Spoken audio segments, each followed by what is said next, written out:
Itajaí está vivendo a 13ª edição da maior regata de volta ao mundo. A Volvo Ocean Race iniciou em Alicante, na Espanha, em outubro de 2017 e será concluída em Haia, na Holanda. São 7 equipes percorrendo 10 etapas que ligam 11 portos de escala. Ao todo, os velejadores traçam 83 mil quilômetros. No programa de hoje, nós vamos conhecer um pouco mais dos bastidores da Fórmula 1 dos mares. Isso aí, esta é a pauta do Viva Voz de hoje, que está no ar pela rádio e também pela TV Univale. Hoje quem está comigo é a acadêmica de jornalismo Isabela Corrêa. Oi, Isabela. Boa tarde, Lisa, e também boa tarde a você que nos acompanha tanto pela rádio quanto também pela TV Univale. Lembrando sempre que você pode nos acompanhar pelas nossas redes sociais. O nosso Facebook é o facebook.com/VivaVozUnivale e também pelo nosso Instagram, no @VivaVozUnivale. Bom, hoje o nosso entrevistado é o jornalista Flávio Pérez, que é gerente de mídia da Volvo Ocean Race. Obrigada pela presença, Flávio. Eu que agradeço. Falar um pouco mais sobre essa regata que é apaixonante e sobre essa modalidade que talvez para muitos é um pouco secreta, porque é difícil, né? Você encontrar um velejador, principalmente velejadores internacionais. Mas o Brasil tem muita tradição na vela e por isso que a gente cedia mais uma vez a Volvo Ocean Race. Legal. Bom, a Volvo Ocean Race é a regata oceânica mais importante, mais antiga, mais conhecida do mundo e ela começou lá em 1972, né, Flávio? Enfim, o que você poderia dizer sobre as principais transformações que aconteceram nessa competição ao longo desse tempo? A Volvo Ocean Race, hoje, ela está inserida no Grand Slam da vela. São 3 grandes competições mundiais de vela. Olimpíada, que a gente sediou recentemente em 2016 no Rio de Janeiro. A Volvo Ocean Race, que é a regata de volta ao mundo, e a America's Cup, que é a competição mais antiga entre todas do mundo, não só colocando vela, mas todos os tipos de competição, inclusive a Olimpíada da Aeromoderna, a America's Cup, que é uma competição barco contra barco, é a mais antiga, e a gente coloca... Nessas 3 competições, temos velejadores que já ganharam essas competições e estão disputando a Volvo Ocean Race também. Inclusive a própria Martina é campeã olímpica, o Peter Burling, outro velejador que está disputando essa competição, é campeão da America's Cup, campeão olímpico, pode ganhar também a Volvo Ocean Race. Ou seja, a Volvo está entre os grandes maiores eventos do mundo. Certo. E entre os 3 maiores de vela também. E, claro, desde o início foi uma grande ação entre amigos que fizeram uma aposta lá na Inglaterra. Vamos dar a volta ao mundo, cada um tinha um barco totalmente diferente e vamos se arriscar a dar uma volta ao mundo com poucas paradas, estabeleceram as paradas. Inclusive o Brasil era uma delas, na época o Rio de Janeiro, na primeira parada, pararam no Carnaval de 1973 lá no Rio de Janeiro, fizeram muita festa, mas não era uma coisa, digamos assim, profissional. Foi uma ação entre amigos. Ficou até perigoso, a gente teve mortes registradas nessa primeira etapa também, e isso tornou a regata, ao passar dos anos, ela começou a ganhar mais participação, muito mais importância, e hoje é uma das maiores, um dos maiores eventos esportivos do mundo. A gente pode dizer que sim, é um mega evento. A Volvo não era chamada de Volvo Ocean Race, era a regata do mundo, era Volta ao Mundo Whitbread, que era o patrocinador, uma marca de cerveja na época. Nos anos 2000, a Volvo Cars comprou o naming rights da prova e hoje a prova chama Volvo Ocean Race, mas o conceito dela permanece desde aquela época, é o conceito de regata de volta ao mundo. O que ficou mais evidente, que mudou, né? Imagina, muito tempo, né? Deve ter mudado acho que o amor pelo mar nunca vai mudar, né? O feito histórico desses velejadores passando pelos mares do sul, enfrentando ondas gigantes e também enfrentando muito calor, muitas das vezes, passando pelos trópicos, é muito quente. Esse amor, essa paixão pela vela não mudou, mas o que mudou foi a tecnologia. Hoje a gente tem barcos rigorosamente iguais, com tecnologia a bordo, com repórteres a bordo, que narram tudo o que acontece, com imagem, vídeo, foto, entre outras coisas, e a gente consegue ver a regata muito mais fácil do que antigamente, que era uma pessoa quando chegava no porto, a gente sabia, ou por uma ligação de rádio, que era muito difícil de acontecer e muito caro também. Hoje continua sendo caro, um esporte milionário, mas toda a tecnologia envolvida, a organização, até próprio Itajaí, por exemplo, a gente tem os voluntários, tem o comitê organizador da cidade, tem prefeitura, tem patrocinadores envolvidos, então tem muita coisa envolvida, é um evento profissional mundial. Bom, e Itajaí recebe então a 7ª etapa da Volvo, mas Flávio, por onde que essas equipes já passaram? Qual foram os países? Então, são 12 cidades sedes. A regata começou em outubro do ano passado, em Alicante, na Espanha. Teve uma etapa muito curta de Alicante, na Espanha, para Lisboa. Então, eles andaram ali pelo Mediterrâneo. Em uma semana eles chegaram, porque eles colocaram um ponto lá para aumentar um pouquinho a velejada, né? A primeira etapa, então, foi da Espanha a Portugal. A segunda etapa foi a descida pelo Oceano Atlântico. Eles até passaram beirando aqui Itajaí, até a cidade do Cabo, na África do Sul.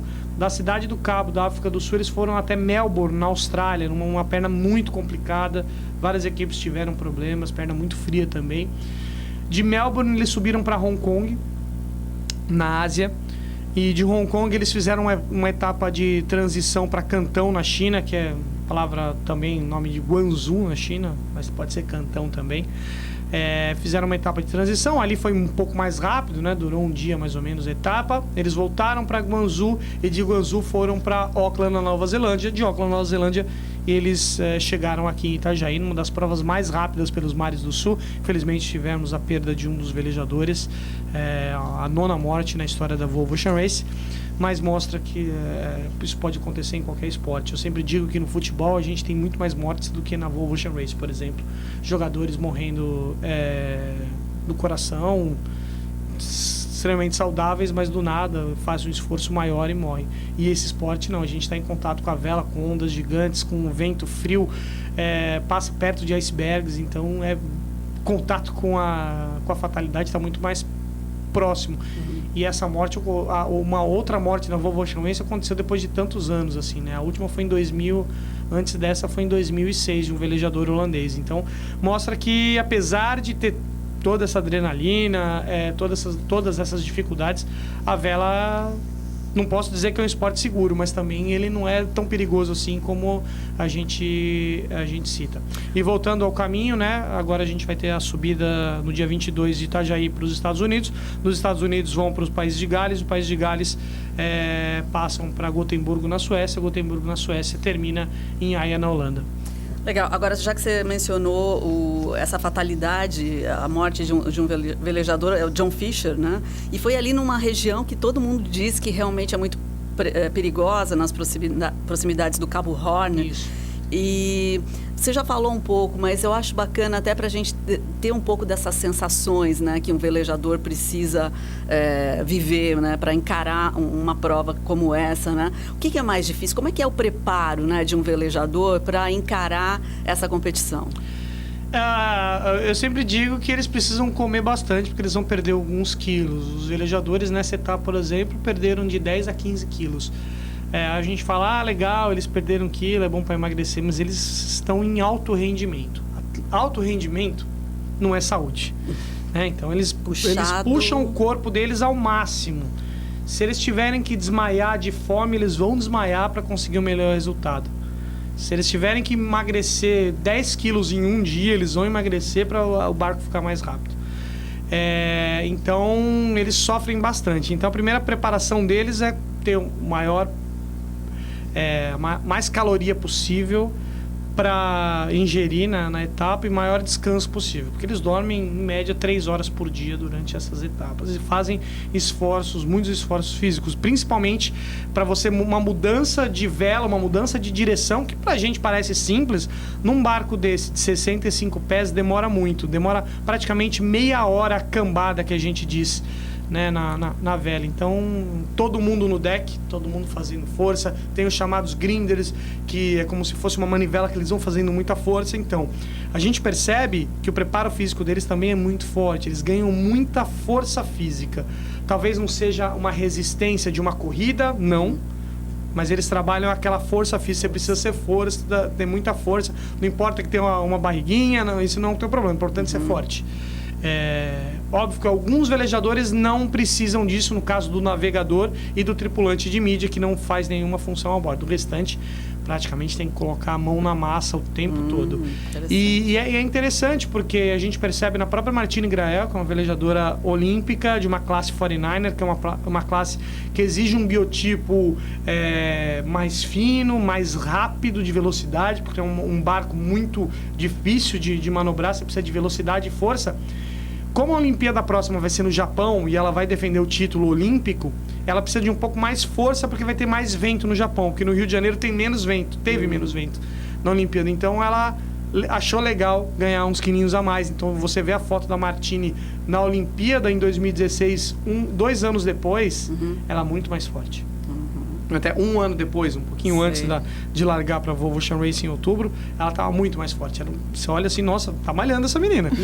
E malha mesmo. É muito treino, é o tempo todo essa parte física. Sem contar a preparação que eles têm de estudo de relação ao regime de ventos, como é que vai estar aquela situação, a carta náutica. Então eles se preparam também muito em relação a isso, né? E eu fico pensando no psicológico ainda por cima, né? É difícil. A parte psicológica, até porque acho que é com qualquer casa tem esses programas de televisão, Big Brother. Imagina esse Big Brother que faz sucesso hoje, está sendo passado. As pessoas na casa, elas começam a falar cada bobagem, acontece na vela, acontece na nossa casa também. Sim. Quando você fica muito tempo em casa, você não sai, e eles estão lá, por mais que eles estejam disputando uma regata ao ar livre, eles estão com as mesmas pessoas sempre, comendo mal, se estressando, não falando com o namorado ou namorada, ou com a família, com os filhos. Nessa etapa foi uma etapa muito traumática por causa da perda. Então imagina, você sai, por mais que você vai chegar no Brasil, festa, caipirinha, samba, entre outras coisas, você chega com todas essas coisas que passaram, né, há pouco tempo, e aí é difícil, né? É muito difícil lidar com isso, mas é um esporte profissional, ele exige isso. Claro. Em qualquer outra modalidade também é assim. Lógico. No vôlei a gente tem um exemplo do Bernardinho Rezende, que levou a seleção olímpica a 4 finais consecutivas no vôlei masculino. O Brasil ganhou 2 e perdeu 2. Mas o Brasil chegou nas 2 finais. Se você perguntar, eles não querem ver um Bernardinho de perto hoje, talvez. Pode ser amigos, mas eles não devem estar querendo ver o cara. Porque ele exigia, você não aguenta mais.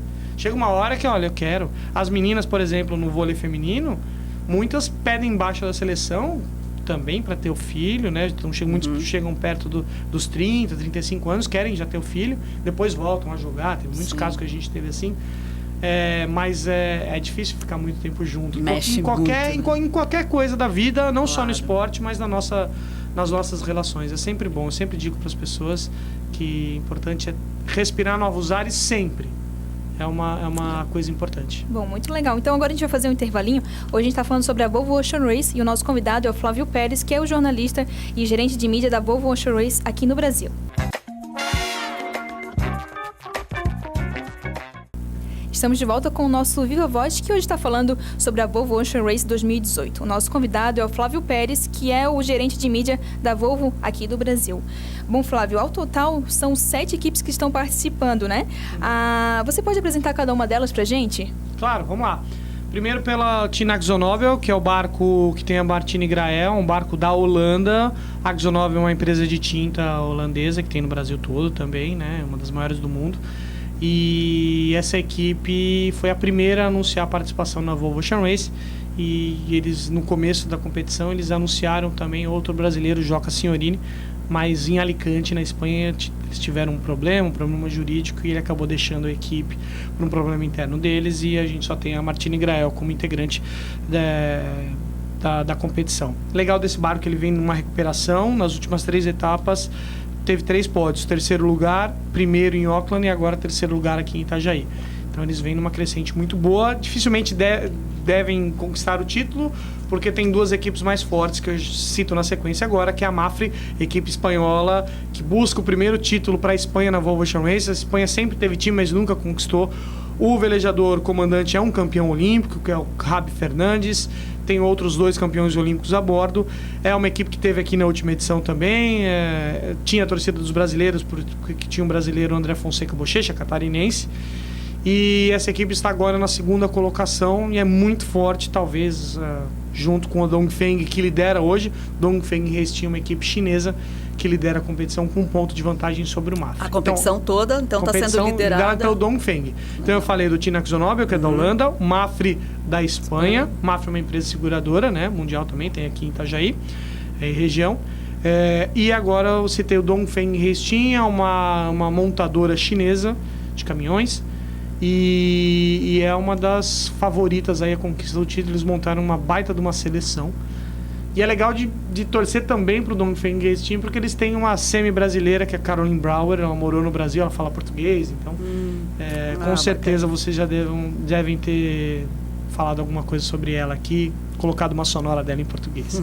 Bom, já falei de 3 equipes. Agora eu vou falar para a quarta, que é o Team Brunel, que venceu a etapa de Itajaí. É um barco holandês que tem o Bowie Becking como comandante. O Bowie Becking está na sua 8ª Volvo Ocean Race e nunca foi campeão da etapa. Ele está perseguindo esse sonho aí de ser campeão da Volvo Ocean Race. Pode conseguir, mas mesmo assim a diferença dos primeiros está um pouquinho maior.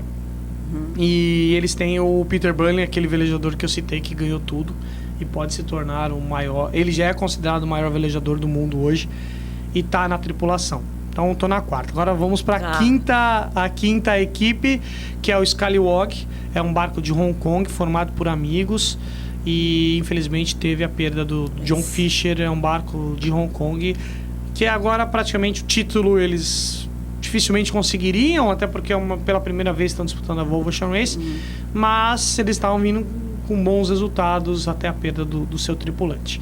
Para a sexta equipe agora, Vestas 11 Hour Racing, o barco que teve problema, não chegou a Itajaí ainda porque quebrou o mastro. É um barco de bandeiras dos Estados Unidos e da Dinamarca, por causa dos patrocinadores. O comandante é um norte-americano. E eles também começaram bem a competição, foram os primeiros vencedores da primeira etapa e tiveram 2 problemas. Na etapa de Hong Kong, eles infelizmente se envolveram em um acidente que acabou com uma fatalidade de um pescador chinês e acabaram abandonando 2 etapas e voltaram para essa e tiveram problema no mastro. Então eles estão com muitos problemas. Talvez seja o nome Vestas. Na última edição aqui em Itajaí, o barco Vestas também não chegou porque etapas anteriores ele ficou encalhado nas Ilhas Maurício. Então talvez acho que o nome não está dando muita sorte. E por último, o Turn the Tide on Plastic. É o barco das Nações Unidas ou de Portugal. Tem 2 portugueses a bordo e é comandado por uma mulher, a Dica Fari. Foi a primeira mulher do mundo a navegar em solitário ao redor do mundo sozinha. E ela conseguiu esse feito e é muito famosa. E ela montou uma ideia de tripulação, metade homem, metade mulher. E essa equipe tem também muito carinho do público. Ele chega, né? Não tem só homem, né? Tem as mulheres também. E mostra a importância da Volvo Ocean Race para essa edição, que é a edição mais feminina da história da Volvo Ocean Race. Porque a regra é para privilegiar as mulheres. Então, uma tripulação só de homens são 7. Com mulheres, com pelo menos... Você pode colocar 2 mulheres num barco, 7 homens e 2 mulheres. Não é melhor? 7 homens e 2 mulheres que 7 homens? É óbvio, né? Ou a outra configuração podem ser 5 homens e 5 mulheres, ou um barco com 12 mulheres. Então tá todo mundo praticamente com 7 homens e 2 mulheres. Só o Turn the Tide on Plastic que tem 5-5. Legal. Na última edição era um barco só de mulheres, não é? Tinha um barco só de mulher. Interessante. Tinha SCA. Mas agora é legal, porque assim, era um barco só de mulher. Vai perguntar, é um esporte machista? Talvez era. Ou tem algum resquício de, né? Não vou ser hipócrita dizer que os homens não têm mais vez. Só que dessa vez não. Abriu espaço para mais mulher. A grande sacada disso é dar mais oportunidade para as mulheres. Porque em outras edições, a gente teve um time em 2001, 2002, que era um time 100% feminino. Uma ou outra mulher que competia uma etapa, outra, mas era raramente. E funções assim, talvez de uma navegadora, que não coloca tanto a mão na massa. Mas por que não? Hoje as mulheres têm todas as condições do mundo de disputar de igual para igual com os homens. E é uma tendência em todas as competições mundiais, não é só na Volvo. A Olimpíada já tem um barco que é tripulação mista, outras competições, a gente vê na Olimpíada, não só na vela, mas em outras modalidades também, a colocar homem e mulher. Na natação, por exemplo, existe já o revezamento 4x100 misto, são 2 homens e 2 mulheres, então isso é legal. Bacana. Mostra estratégias diferentes para todo mundo. Ô Flávio, olha só, é bacana que você está dando uma pequena sinopse, vamos dizer assim, das equipes e tal, e isso ajuda bastante o público em geral, o público brasileiro, que lógico, já adora a Volvo há algum tempo, por causa da festa, por causa da diversidade, das imagens bacanas, os barcos que são lindos e tal, mas que mais você pode dizer para atrair pessoas que às vezes têm vontade de ir, a Vila da Regata está super bonita e tal, mas para as pessoas entenderem um pouco mais desse esporte, poderem acompanhar, porque a gente sabe, futebol ganha, né? Futebol... Não tem jeito, mas assim, é uma coisa, não é só no Brasil, o futebol ele vai ganhar em todos os países do mundo. Mas isso não deve excluir, né? Não, muito pelo contrário, até porque, bom, primeiro que a festa está maravilhosa.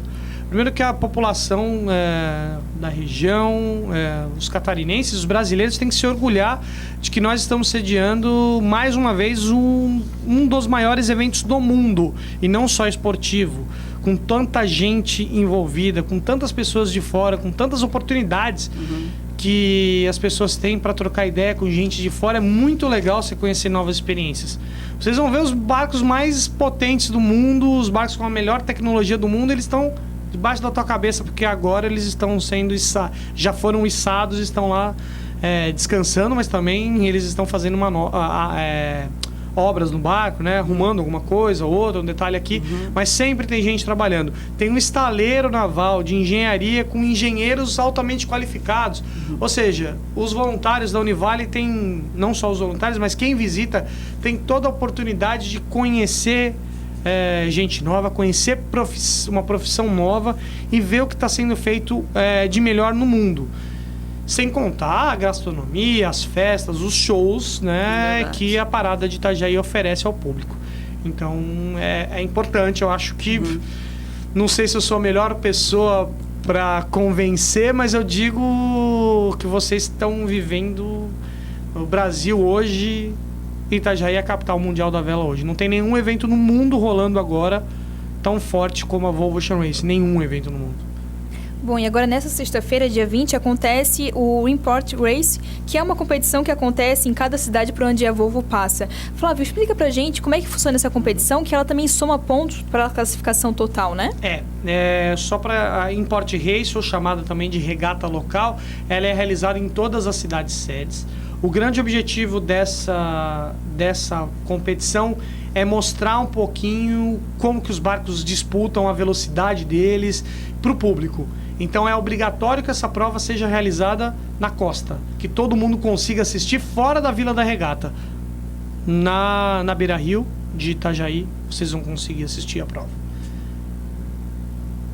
Isso é importante, isso mostra. Óbvio, lá dentro... barcos de VIPs, de patrocinadores. Existe um outro evento lá dentro, trazendo gente importante, que põe dinheiro na festa, e gente que vai fazer negócio.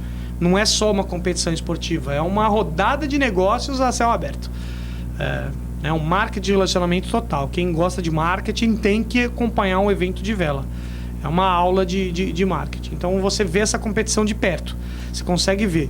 Ela vale pontos para a classificação geral quando tiver um empate. Por exemplo, se chegar no último dia, né, empatados, as duas equipes empatadas, quem tiver o melhor desempenho nas Import Races ganha a competição.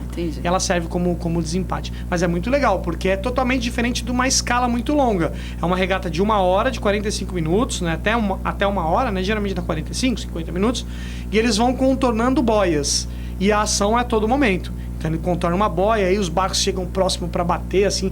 As imagens são sensacionais. Quem puder também assistir depois o vídeo ou ao vivo que a gente transmite no volvooceanrace.com, é sensacional. Assim, o perigo é constante de uma batida, e eles não batem.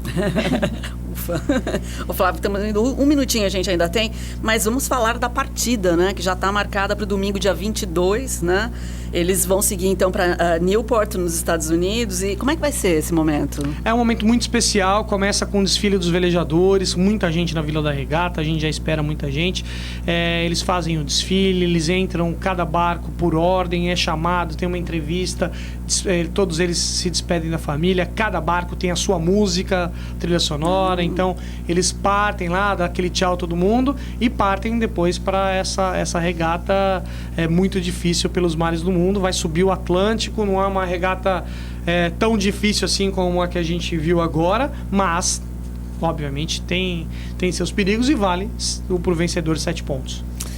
Bacana, né, Isabela? Muito. A Isabela está acompanhando tudo de pertinho, né, Isabela? Isso mesmo, a gente está lá sempre na Vila da Regata, no Espaço Mídia, acompanhando então tudo que acontece, que é muita coisa. Legal. Flávio, muito obrigada por ter vindo. A gente vai ficar ligadinho aqui no que vai acontecer ainda na Volvo Ocean Race aqui em Itajaí e aí depois pelo mundo afora, né? Obrigada. Com certeza, eu agradeço e boa sorte para todo mundo e que compareça à Vila da Regata.